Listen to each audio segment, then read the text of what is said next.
ਉਧਰ ਕੱਲ ਜਿਹੜਾ ਹਰਜੋਤ ਸਿੰਘ ਜੀ ਸੁਪਰੀਮ ਕੋਰਟ ਦੇ ਫੈਸਲੇ ਆਏ ਜਿਹੜੇ ਇਮੀਗ੍ਰੇਸ਼ਨ ਦੇ ਬਾਬਤ, ਖਾਸ ਕਰਕੇ ਜਿਹੜਾ TPS ਰੱਦ ਕੀਤਾ ਆ। ਅੱਜ ਵਾਸ਼ਿੰਗਟਨ ਪੋਸਟ ਇਹ ਕਹਿ ਰਿਹਾ ਵੀ ਕਹਿੰਦੇ ਵੀ ਅਮਰੀਕਾ ਦੇ ਵਿੱਚ ਇਹਦੇ ਨਾਲ ਬਹੁਤ ਵੱਡੀ ਹਲਚਲ ਜਿਹੜੀ ਉਹ ਮਚ ਚੁੱਕੀ ਆ। ਸੋ ਉਹ ਤਾਂ ਵਾਈਟ ਹਾਊਸ ਨੇ ਕੱਲ ਉਸ ਜਿੱਤ ਤੋਂ ਬਾਅਦ ਦੇ ਵਿੱਚ ਇਹੀ ਸਾਰੇ ਪਾਸੇ ਪਾਇਆ ਸੀ। USCIS ਨੇ ਵੀ ਇਹੀ ਪਾਇਆ ਸੀਗਾ ਵੀ ਟੈਂਪਰੇਰੀ ਪ੍ਰੋਟੈਕਟਿਡ ਸਰਵਿਸ ਦਾ ਮਤਲਬ ਵੀ ਟੈਂਪਰੇਰੀ ਹੁੰਦਾ ਆ। ਪਰ ਇਹ ਆ ਵੀ ਹੁਣ ਬਹੁਤ ਸਾਰੇ ਉਹ ਲੋਕ ਜਿਹੜੇ TPS ਦੇ ਉੱਤੇ ਸੀਗੇ, ਉਹ ਵੱਖ-ਵੱਖ ਥਾਵਾਂ ਦੇ ਉੱਤੇ ਕੰਮ ਕਰਦੇ ਸੀਗੇ। ਕਈ ਫੈਕਟਰੀਆਂ 'ਚ ਕੰਮ ਕਰਦੇ ਸੀ, ਕਈ ਨਰਸਿੰਗ ਹੋਮ 'ਚ ਕੰਮ ਕਰਦੇ ਸੀਗੇ। ਹੁਣ ਉਹਨਾਂ ਦੀ ਰਿਪਲੇਸਮੈਂਟ ਲੱਭਣੀ ਉਹਨਾਂ ਕੰਪਨੀਆਂ ਦੇ ਲਈ, ਉਹਨਾਂ ਨਰਸਿੰਗ ਹੋਮਸ ਦੇ ਲਈ ਕਾਫੀ ਵੱਡੀ ਜਿਹੜੀ ਇੱਕ ਚੁਣੌਤੀ ਦਾ ਸਾਹਮਣਾ ਹੋਊਗਾ। ਸੁਪਰੀਮ ਕੋਰਟ ਦੇ ਜਿਹੜਾ ਹੇਸ਼ੀਅਨ ਮੂਲ ਦੇ ਲੋਕਾਂ ਦੇ ਤੇ ਸੀਰੀਅਨ ਮੂਲ ਦੇ ਲੋਕਾਂ ਦੀਆਂ ਜਿਹੜੀਆਂ ਪ੍ਰੋਟੈਕਸ਼ਨਸ ਆ, ਜਿਹੜੀਆਂ ਡੈਪੂਟੇਸ਼ਨ ਤੋਂ ਉਹਨਾਂ ਨੂੰ ਬਚਾ ਕੇ ਰੱਖਦੀਆਂ ਸੀ, ਉਹਨਾਂ ਨੂੰ ਹਟਾ ਦਿੱਤਾ ਆ। ਇਹਦੇ ਨਾਲ ਵੱਡੇ ਪੱਧਰ ਦੇ ਉੱਤੇ ਕਹਿੰਦੇ ਵੀ 1.3 ਮਿਲੀਅਨ ਲੋਕ, 13 ਲੱਖ ਜਿਹੜੇ ਲੋਕ ਨੇ, ਉਹਨਾਂ ਨੂੰ ਪੋਟੈਂਸ਼ੀਅਲੀ ਡਿਪੋਰਟ ਜਿਹੜਾ ਉਹ ਕੀਤਾ ਜਾ ਸਕਦਾ ਆ।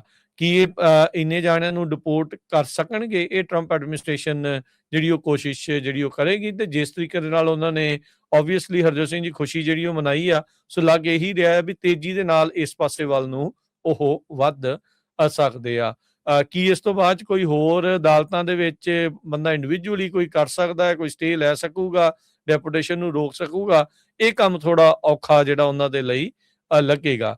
ਇੱਕ ਲਾਰਲ ਰਿਜ ਰੀਹੈਬਿਲਿਟੇਸ਼ਨ ਤੇ ਸਕਿਲਡ ਕੇਅਰ ਸੈਂਟਰ ਜੋ ਬੋਸਟਨ 'ਚ ਆ, ਉਹਦੇ ਜਿਹੜੇ ਐਗਜ਼ੈਕਟਿਵ ਡਾਇਰੈਕਟਰ ਆ, ਉਹ ਕਹਿੰਦੇ ਆ ਵੀ ਬਹੁਤ ਸਾਰੇ ਜਿਹੜੇ ਰੈਜ਼ੀਡੈਂਟਸ ਆ, ਜਿਹੜੇ ਬਜ਼ੁਰਗ ਜਿਨ੍ਹਾਂ ਦੀ ਲੋਕ ਉੱਥੇ ਸੇਵਾ ਦੇ ਲਈ ਕਹਿ ਲਓ ਵੀ ਉਹ ਛੱਡ ਕੇ ਜਾਂਦੇ ਆ ਵੀ ਉਹਨਾਂ ਦੀ ਮਦਦ ਹੋਵੇ ਉਹਨਾਂ ਦੇ ਜੀਵਨ ਜਾਂਚ 'ਚ।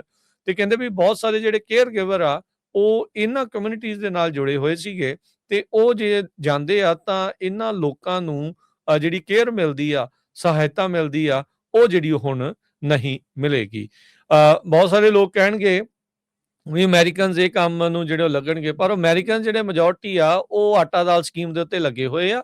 ਉਹ ਉਹਨਾਂ ਨੇ ਕੰਮ ਨਹੀਂ ਕਰਨਾ। ਉਹ ਜਿਹੜੇ ਇਦਾਂ ਦੇ ਕੰਮ ਆ, ਉਹ ਮੈਜੋਰਟੀ ਦੇ ਵਿੱਚ ਇਮੀਗ੍ਰੈਂਟਸ ਹੀ ਜਿਹੜੀ ਉਹ ਕਰਦੇ ਸੀਗੇ, ਤੇ ਹੁਣ ਉਹ ਲੋਕ ਇਹਨਾਂ ਨੂੰ ਰਿਪਲੇਸ ਕਰ ਦੇਣਗੇ, ਜਿਸ ਦਾ ਇਹ ਹਮੇਸ਼ਾ ਇਮੀਗ੍ਰੈਂਟਸ ਨੂੰ ਜਿਹੜਾ ਡਿਪੋਰਟ ਕਰਨ ਦੇ ਲਈ ਇਹ ਨਾਰਾ ਜਿਹੜਾ ਉਹ ਮਾਰਦੇ ਰਹੇ ਆ। ਹੁਣ ਬਹੁਤ ਸਾਰੇ ਜਿਹੜੇ ਅਟਰਨੀਜ਼ ਆ ਇਹਨਾਂ ਦੇ ਨਾਲ ਜੁੜੇ ਹੋਏ, ਹਰਜੋਤ ਸਿੰਘ ਜੀ ਹੇਤੀ ਤੇ ਸੀਰੀਅਨ ਮੂਲ ਵਾਲੇ, ਕਹਿੰਦੇ ਵੀ ਉਹ ਆਪਣਾ ਵਰਕ ਪਰਮਿਟ ਲੂਜ਼ ਕਰ ਜਾਣਗੇ 1 ਮਹੀਨੇ ਦੇ ਵਿੱਚ ਹੀ, maybe even less than that, ਵੀ ਉਹਨਾਂ ਦੇ ਵਰਕ ਪਰਮਿਟ ਜਿਹੜੇ ਉਹ ਲੂਜ਼ ਹੋ ਜਾਣਗੇ, ਤੇ ਫਿਰ ਉਹਨਾਂ ਨੂੰ ਜਿਹੜਾ ਡਿਪੋਰਟ ਕਰਨ ਵੱਲ ਨੂੰ ਰਾਹ ਇਹਨਾਂ ਦੇ ਲਈ ਹੋਰ ਪੱਧਰਾ ਜਿਹੜਾ ਉਹ ਹੋਊਗਾ।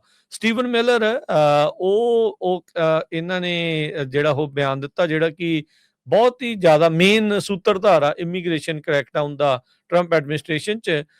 ਉਹਨਾਂ ਨੇ ਬਿਆਨ ਦਿੱਤਾ, if you no longer have status in this country then you are supposed to be deported। ਜੇ ਕਿਸੇ ਦਾ ਵਰਕ ਪਰਮਿਟ ਲੂਜ਼ ਹੋ ਜਾਂਦਾ, ਉਹਦਾ ਸਟੇਟਸ ਲੂਜ਼ ਹੋ ਜਾਂਦਾ ਆ, ਤੇ ਇਹਦਾ ਮਤਲਬ ਆ ਵੀ ਉਹਨਾਂ ਨੂੰ ਡਿਪੋਰਟ ਕੀਤਾ ਜਾ ਸਕਦਾ ਆ। ਸੋ ਟੈਂਪਰੇਰੀ ਪ੍ਰੋਟੈਕਟਿਡ ਸਟੇਟਸ ਇਹ ਜਿਹੜਾ ਪ੍ਰੋਗਰਾਮ ਆ 1990 ਦੇ ਵਿੱਚ ਅਮਰੀਕਾ ਨੇ ਸ਼ੁਰੂ ਕੀਤਾ ਸੀਗਾ, ਜਿਹਦੇ ਵਿੱਚ 18 ਮਹੀਨੇ ਤੱਕ ਪਰਮਿਟ ਤੇ ਡੈਪੂਟੇਸ਼ਨ ਤੋਂ ਬਚਾਅ ਦੇ ਲਈ ਇਮੀਗ੍ਰੈਂਟਸ ਨੂੰ ਸਹਾਇਤਾ ਜਿਹੜੀ ਉਹ ਮਿਲਦੀ ਸੀਗੀ, ਜਦੋਂ ਲੜਾਈਆਂ ਦਾ ਦੌਰ, ਨੈਚੁਰਲ ਡਿਜ਼ਾਸਟਰਸ ਜਾਂ ਹੋਰ ਐਮਰਜੈਂਸੀਜ਼ ਦੇ ਜਿਹੜਾ ਉਹ ਕਰਕੇ ਸੀਗਾ। ਸੋ ਹੌਲੀ ਹੌਲੀ ਲੱਗ ਰਿਹਾ ਹਰਜੋਤ ਸਿੰਘ ਜੀ ਜਿਹੜਾ TPS ਵਾਲਾ ਪ੍ਰੋਗਰਾਮ ਆ, ਓਵਰਆਲ ਜਿਹੜਾ ਉਹ ਖਤਮ ਕਰਨ ਵੱਲ ਨੂੰ ਹੀ ਅੱਗੇ ਨੂੰ ਕਦਮ ਜਿਹੜਾ ਉਹ ਵਧਾਇਆ ਜਾ ਰਿਹਾ ਆ। ਸੋ ਪਰ ਇਹ ਆ ਵੀ ਮੁਲਕ ਭਰ ਦੇ ਵਿੱਚ ਜਿੱਥੇ ਜਿੱਥੇ ਇਹ TPS ਵਾਲੇ ਲੋਕ ਕੰਮ ਕਰਦੇ ਸੀ, ਹੁਣ ਉਹਨਾਂ ਦੇ ਓਨਰਸ ਨੂੰ ਭੱਜਣਾ ਪਈਆਂ ਆ ਵੀ ਕਿਸ ਤਰੀਕੇ ਦੇ ਨਾਲ ਇਹਨਾਂ ਕਾਮਿਆਂ ਦੀ ਭਰਪਾਈ ਜਿਹੜੀ ਉਹ ਕੀਤੀ ਜਾ ਸਕੂਗੀ, ਇਹਨਾਂ ਦੀ ਥਾਂ ਦੇ ਉੱਤੇ ਕੌਣ ਲੋਕ ਹਾਇਰ